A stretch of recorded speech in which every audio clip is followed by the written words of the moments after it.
Hi, welcome to today's panel discussion. I'm AJ Harper, and I'm joined by Michael Pear from Channel 6 and Zach Hayes from My Fountain Online. So let's go ahead and get this started, boys. What do you guys think about the Bears' performance this past Saturday? I thought it was unbelievable, AJ. I mean, all aspects of the Bears game was on against Tennessee Tech.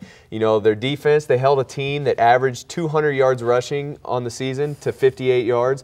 The defense was there. The offense, Nathan Dick, again, was efficient.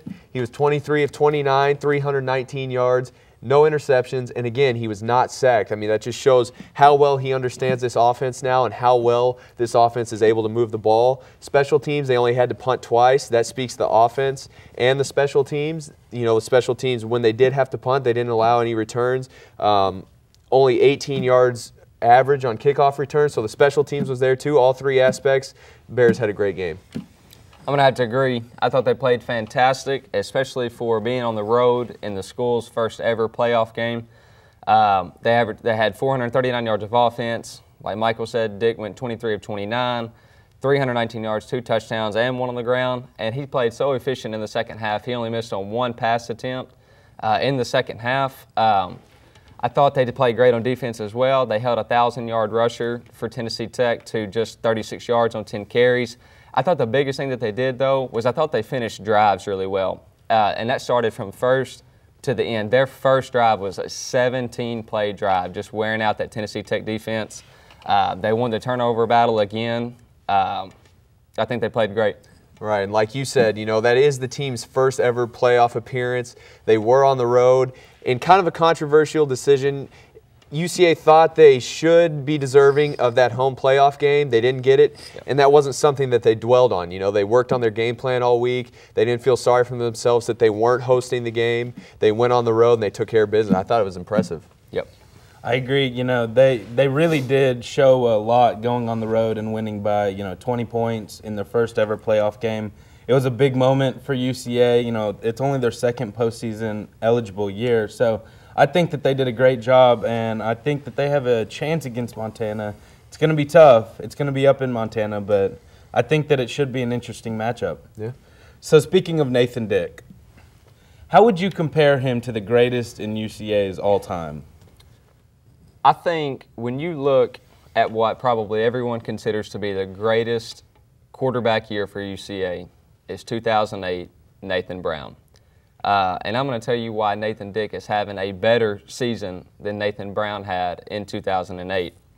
If you look at their numbers, they are 1-2, 2-3, 3-4 in every category. But Nathan Dick, by the time he plays Montana, if the offense plays well at all, he will end up having more completions, more touchdowns. He's throwing for more yards per game than Nathan Brown.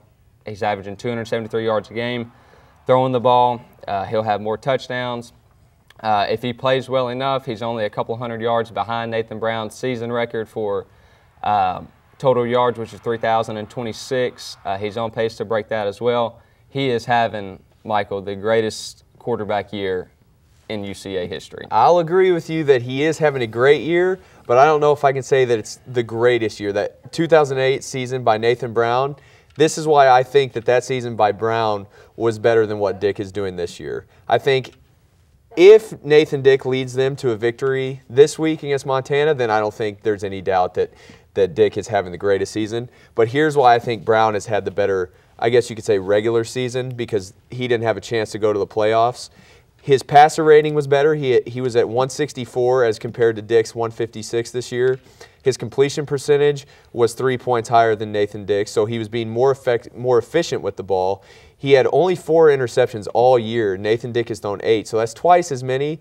And the big thing for me is Nathan Brown's intangibles. You know, I talked to guys that played here with Nathan Brown, and all they talk about is what a strong presence he was in the locker room, how the guy just didn't lose. They felt like when he had the ball in his hands, magic was going to happen. And I just haven't heard the same thing about Nathan Dick. I mean, he puts up great numbers, but is he really that strong presence for the team? I think from our perspective, watching, he is, but I don't know. I could be wrong, but I don't know if they feel the same way about Dick as they did Nathan Brown. Well, and I look at that too. If you look at Nathan Brown's numbers, he played 4 years in UCA's system. This is only Dick's second year with Coach Conk playing in our system. I think he's just had the all-around better season. He does have 8 interceptions versus Brown's 4, but he's also thrown the ball about 25 more times than Brown did, which could lead to some of that. And he was also out for a game and a half. He got hurt in the Sam Houston game. He missed the Arkansas State game. So if he had finished the Sam Houston game and played in the Arkansas State game, his numbers right now would be better than his numbers would have been better in 10 games than what Brown's were in 12. His numbers, they would have been better, but they wouldn't have been as efficient. Well, I agree. I mean, a game and a half off, that takes a toll on some statistics throughout the season. I believe that if he had that game and a half and if he'd had 4 years in the UCA system, I do think Nathan Dick would be better. But going off the numbers, pure, and leadership, you've got to go with Nathan Brown. He led that team all 4 years. Everybody that you talked to, like you said, said he was a team leader. Nathan Dick, he leads his team on the field. You're not sure exactly how he is in the locker room. Right. You don't know. I mean, we're not saying that he's bad in the locker room. Yeah. It's just that with Brown, it was all the time you heard about what a great, leader he was. And then it's not like people are just willing to share that about Nathan Dick. With Brown, there was something about him. He just had that it factor that it seems like his team just kind of like Tebow. They just rally around him and they win. Yeah. But the same can be said for this same UCA team. And Michael talks about efficiency, and that's fine. But we're talking 67% passing versus 64% passing. So we're really not talking about very much difference at all in that, which is why I think Nathan Dick, if he wins, especially if they win Saturday in Montana, I think he'll go down as the greatest player in UCA history as well. I can't disagree with that. I think it all comes down to this game on Saturday. If he comes out and plays well, then I think he cements the best season as a quarterback. But I still think right now it's got to be Nathan Brown.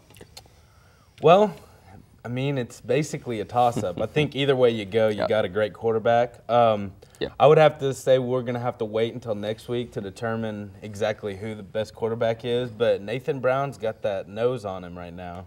So I guess we'll see. That's right. I alluded to it earlier. So what is your prediction for the Montana game this weekend?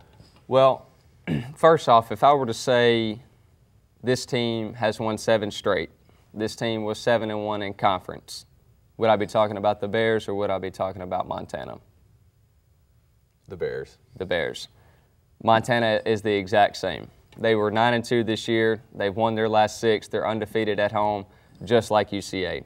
The only thing that worries me about the game at all is Montana's rushing ability. They're averaging 213 yards a game. I worry that if they run the ball up in the 40s, like in 40 carries like they had against Montana State a couple of weeks ago, how our defense will hold up. My prediction is that the Bears will win a close ball game if they can control the run and control the weather. Guys, they're going up to Montana, and there have already been people from Montana submitting stories on our UCA Sports talking about, be sure to bring your coats. Game time kickoff is going to be around 18 degrees. The Bears have played in nothing like that yet this year, and those hits, they're going to be harder. It's going to be harder to run the ball. It's going to take a toll, the weather will, and that's something that Montana is used to playing in. So, but I do give the Bears the edge. That's the weather right there. That's exactly why I think that the Bears will get beat by Montana this weekend. I think, like you said, Montana averages over 200 yards on the ground. And when you go into that weather, when it's, like you said, the predictions were, 18 to be outside? I mean, when you're a quarterback trying to throw, when it's that cold, your fingers are frozen, your hands are cold, your arm hurts. I mean, all those little nicks and pains you can really feel. So I don't look for Nathan Dick to have the numbers that he had last week, 23-20. I don't think he'll have those numbers. And it's nothing against Dick, it's the conditions. I mean, that's just something. And this Bears offense relies so heavily on the pass and on Nathan Dick that I don't know. I haven't seen enough out of the running game to think that they'll be able to hang with Montana's running game. Montana just played Montana State, who's the #1 team in the nation, and they ran for 309 yards against Montana State's defense. I think Montana pulls this game out. The weather is the key factor. It's how Central Arkansas can respond to the weather because most of the team consists of Texas, Louisiana, Arkansas, southern recruits. to go up and play in Montana in what could, they could have snow on the ground. There's a lot of possibilities, but to get down below freezing and to try and throw that ball the way that Nathan Dick likes to, it's going to be tough. Those receivers are going to really have to hold onto the ball. One of the big things this past game was there wasn't a drop. There were 10 receivers that caught a pass, not a single drop. So if they go up to Montana and they can limit drops, which is going to be very hard with the rock-hard ball that they're going to be like trying to catching catch. a cinder block. Yeah, so if they can do that, if they can keep the ball in their hands, then I think that they have a shot, but I just don't see it. I see Montana coming out and winning by about a touchdown, a low-scoring, 21-14 game, something like that, but I just can't see it with the weather. Here's what I will say for the Bears, though, is that I'll take Nathan Dick over Montana's quarterback. Absolutely. And since they're both playing in the same atmosphere, the same weather, I think Nathan Dick will have a better game no matter what, regardless of the weather, 18 degrees, 32 degrees, 70 degrees. He'll play better than who they have at quarterback. So I think that could actually turn out to be an advantage, that it will be cold, because that'll have more of an effect on the lesser quarterback, who will be Montana's quarterback. But they do have that running game, so it'll be interesting to see. I think it should be a good match. I don't look for any blowout. But Tennessee Tech's motto was run the football, and we were able to shut that down. The defense has just played outstanding these last, 8 weeks now? Yeah. 8 weeks now. So I really think that they probably can't contain them to have 50 yards rushing like they did Tennessee Tech, but I think that they can contain them enough to give Nathan Dick, Jesse Grandy, the other receivers, a chance to win the ball game late. They just need somebody, whether it's Bobo, they just need somebody to step up. Yep. I mean, because Bobo's got that big frame, he can really wear on you in the cold. Yep. Give him the ball 20 times. He hadn't had as many carries, but up there in those circumstances, it could be a good game plan. Yeah, you never know what could happen. It's going to be very eventful, that's for sure.